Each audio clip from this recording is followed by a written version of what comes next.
The New York Knicks have made a huge decision in free agency when constructing this team as of recently. As we've seen, the Knicks been linked to multiple players and make multiple signings over the last couple of days.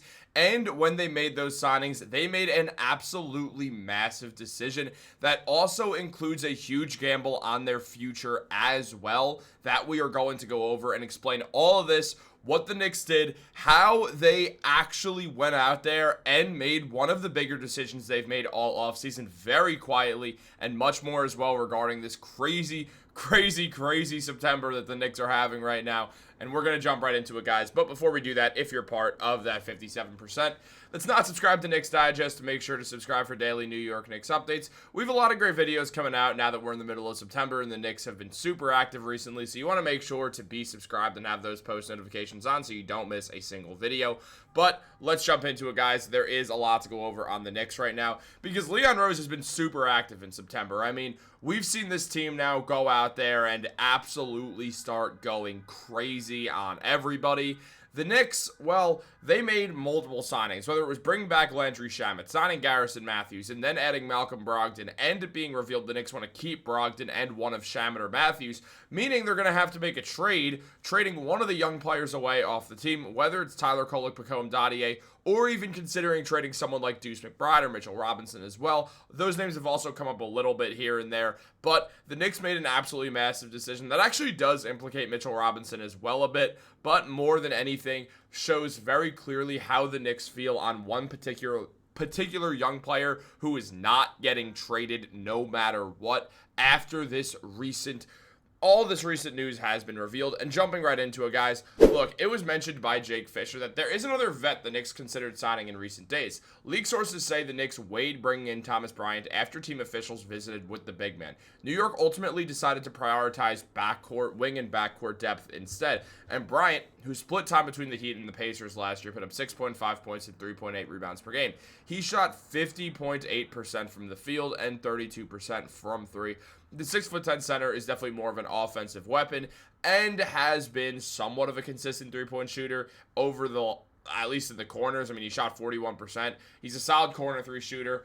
And on top of that, has been a valuable piece to a few teams, including the Indiana Pacers, who made the finals by eliminating the Knicks, a game in which Thomas Bryant played absolutely phenomenally in when the Knicks got bounced by the Pacers in 6 games last season. Now, the Knicks, they also have had other veteran free agents in for workouts lately, as Ian Begley mentioned with Thomas Bryant, who played well against New York in the Eastern Conference Finals with Indiana. He has been really impressive for open gym workouts and really impressed the Knicks, according to the SNY League sources who told Begley that. Bryant is the best big man free agent left on the board, and the Knicks don't have a rotation role for him at the moment, but they are certainly fans of the 28-year-old. The Knicks have been linked to Thomas Bryant before. This is definitely not the first time that we've seen Bryant cross paths with the Knicks a little bit, but it doesn't feel like that will be happening. The Knicks ultimately decided against bringing in Thomas Bryant despite the interest that they have. And at points in the season, if things start to change, if they could find a way to add Bryant, they definitely would. He would be the big man that they add. So we'll see how that goes about. But also, the Knicks will not be the only team with interest in Thomas Bryant. It's already been reported that the Miami Heat also have interest in Bryant, though they are looking more at Precious Achiuwa at the moment, who will be leaving the Knicks along with Cameron Payne. So when we consider that, it is something to be very aware of, that Thomas Bryant will likely still be in free agency for a bit in the Knicks if things change somehow. If no matter what it is, they will keep their eye on Thomas Bryant moving forwards. Now, Bryant played very scattered minutes in the playoffs, only appearing in 8.4 minutes per game, putting up 2.6 points and 1.4 rebounds. He shot 50% from three, though, which is very impressive. It was only on one attempt a night, but still, that doesn't matter. He was shooting 50% from three. The field goal percentage, he shot 48.5% from the field. His true shooting was a 66%.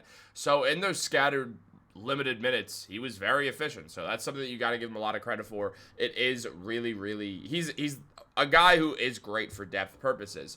Now also Trey Jemison, who played in the G League, has garnered some interest from the Knicks as well. He put up in the G League 10.5 points, 8 rebounds, and 1.8 assists, and it did lead to him getting an actual role with the Lakers last season. As mentioned by Ian Begley, I'd expect New York to host some other veterans for workouts ahead of camp. As noted Thursday, big man Trey Jemison III is squarely on the Knicks' radar ahead of training camp as well. So with all that in mind, when considering a guy like Trey Jemison, once again, we see that the Knicks, they're just doing their due diligence on big men. Right now, that clearly is one of the weaker points now with the Knicks. I mean, the guard depth is insane between Brunson, Brogdon, Deuce, Clarkson, and then seeing just the wings have gotten more deep, and really everything has gotten deeper except for the big man, which, I mean, you have Mitchell Robinson and Karl-Anthony Towns, which is absolutely huge. You do have Ariel Hukporti, and then outside of that, Gershon Yabusele can play the 5. He certainly can. So the Knicks, they do have big men on the roster, but it's definitely the thinnest position right now, and it's going to be interesting to see what Mike Brown's rotations look like. It makes it feel like it could be more likely that Mitchell Robinson actually does come off the bench, and that the Knicks would start like Deuce McBride now. That's kind of what makes the most sense with this lineup, and I wouldn't mind that at all. I've said it before, I'll say it again. I would not be shocked if the Knicks do that, because Mike Brown and the Kings made the playoffs when he started De'Aaron Fox, Malik Monk, Harrison Barnes, Keegan Murray, and Domantas Sabonis. So I really would not be shocked at all if he runs a similar small ball lineup with Brunson, Deuce, Mikal, OG, and Karl-Anthony Towns. No part of that would surprise me. In fact, I think it's a very, very good lineup because it's a true 5-out shooting lineup. There's very good defense between Deuce, Mikal, and OG.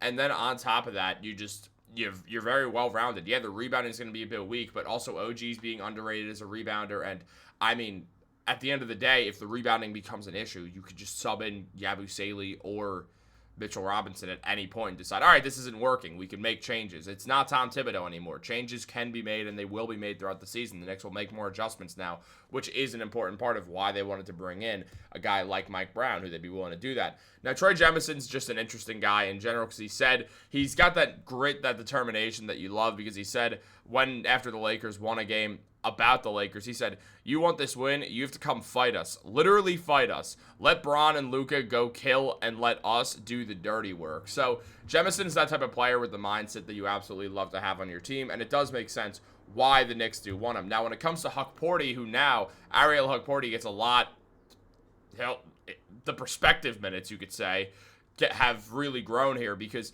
in the G, he put up 7.3 points and 7 rebounds in pretty limited moments, and he's played around 7 games in his NBA, that's 8 games in his NBA career, where he's played over 10 minutes a night, and he's performed decently well. I mean, he's had games with 7, 8, 9 points per game, or 9 points. He's put up good rebounding numbers. He's blocked some shots. Like, he's definitely had great moments throughout his NBA career, even though it was very limited. But he did at points show that he very much was an NBA player and that he deserved to be out there on the court, which was good to see with Hukporti. He grew a bit, and he's very still figuring it out at the NBA level, but he had a lot of good moments, and that's really important to look at going forwards. So I do look forward to seeing where Ariel Hukporti goes from here. He definitely will be in the rotation a bit more as well, which will be good to see. It's obviously just dependent on when Mitchell Robinson is not playing, stuff like that. We will see Hukporti, and from there on, we know the Knicks trust him, or they would have brought in another big man. Guys, what do you think about this? Let me know in the comments down below. Like this video, subscribe, turn on post notifications. Have a great day. Go Knicks.